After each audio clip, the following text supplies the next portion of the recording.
you're anything like me or my partner Kyle, you probably got a laptop at some point for your high school or college career because you needed one. In my case and in my partner's case, we both got MacBook Pros, or I got a MacBook Pro, he got a MacBook Air. They're more or less the same, so I'm going to be using them interchangeably here.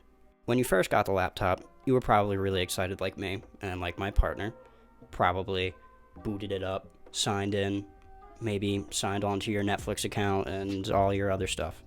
And after a while, you started to become kind of attached to the laptop. It had all your accounts on it, YouTube, Hulu, Netflix, whatever, school sign-ins, all your important documents.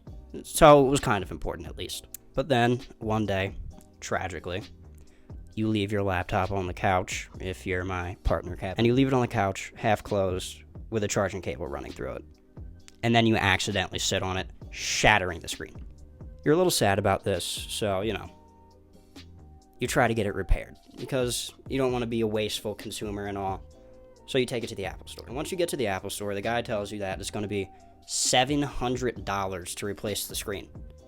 Or you could just upgrade to a new laptop for an extra $200, and it's a brand new laptop. So what most people decide to do is they take the brand new laptop. So on your way out, you might catch yourself wondering, all right, what the hell am I supposed to do with this laptop now? This broken laptop that I'm not going to use. Well, if you're anything like me, you will probably just keep it in a drawer next to your desk for the next 4 or 5 years and just forget about it. But if you're not like me, there are a couple different ways you could get rid of the laptop. First one being arguably the shittiest way, which is just throwing it in the trash, where it will find its way into the landfill and then either be burnt and turned into toxic chemicals that fill the air, or find its way into the water supply, neither of which are good. The other option is to take it to an electronics store, where they will take it apart and try to reuse it to fix somebody else's thing. Or, and this is, I think, where most people end up going to, you can go to a recycling center. And at these recycling centers, they will take your laptop and they will take the parts from it, the materials. So in our case, the case of the laptop would be aluminum, so they'll take the aluminum, grind it up and melt it down, and then sell it back to someone else so they can use it. Or they'll take the liquid crystal from the screen and the glass, and again, sell it to somebody else who can use it for something. So one other thing that these recycling centers do is take the valuable metals that are in the laptop, like gold, platinum, palladium, copper, and most importantly, cobalt. They'll take these and they'll try to reuse them in other places. But in most cases, when we're looking at tech companies like Apple, they don't get these materials from recycling centers. Instead, they get them from the Congo. This is mostly because getting recycled materials can be very expensive, as it requires a whole process that wasn't required before when just mining the material out of the ground. But the gathering of these materials can be dangerous to the people who are mining and dangerous to the environment. I would also like to note that I am talking about specifically Apple here because that's the product that I'm focusing on, but cobalt will apply across the board to every single device that you use. It's one of the main ingredients in lithium-ion batteries, so that's why it's so prevalent and so necessary in today's day and age. So this cobalt is mined in the Congo, and I'm sure you don't have to try super hard to figure out that the Congo's labor laws are pretty relaxed and not very stringent.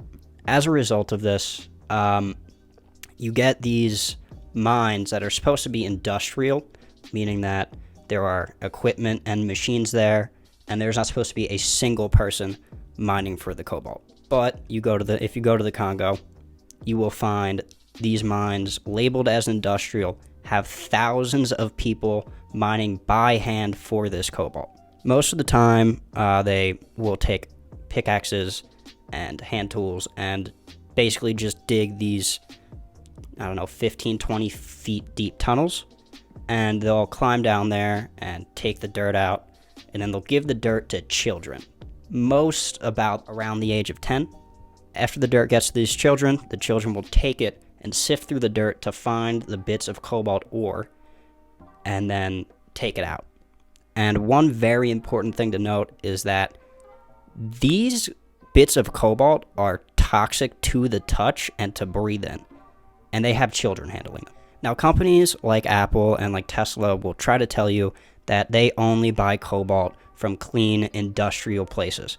But as I've talked about a little bit ago, these cobalt mines are not industrial. They are using manual labor and just kind of telling the people at Apple and Tesla that they're being safe when we know that they're not. And if we want to look for corruption in the tech industry in other places, especially taking advantage of labor, we don't have to look very far. Most of Apple's products are made in China. And the reason they did that is because back when they first started manufacturing in China, labor was very cheap. And this was in large part due to the percentage of child labor that China used during this time. In the past 10-ish years, China has gotten more stringent on their labor laws, and as a result, they have less child labor and a higher minimum wage than they used to. And since then, we've also seen Apple and other companies moving places like Thailand, Vietnam, and India, all of which have very much looser laws around child labor and labor in general. So the goal of Apple and these tech companies has not really been changed since then.